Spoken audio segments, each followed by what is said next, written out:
Determine if f of x is equal to x to the fourth minus 5x squared plus 3 is even, odd, or neither.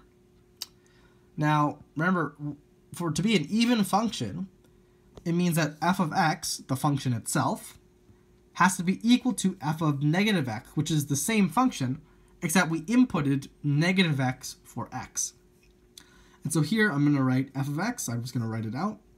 And on the right I have f of negative x. I'm just going to plug in negative x for x. And I simplify this. Negative x to the fourth, if you take a negative number, raise it to an even power, it's going to be positive, so it's x to the fourth. Same here, negative x all squared is just x squared. And so you can see here that this right side of the equation is equal to the left side, and so this function is even.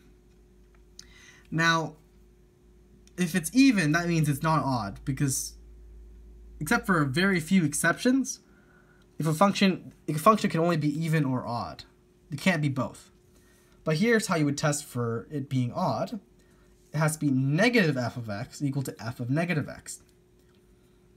Meaning that if I put a negative sign in front of the function, like this, it has to be equal to f of negative x, meaning I plug in negative x. You can see I brought the same thing down because we already figured that out. And you can see this is definitely not equal.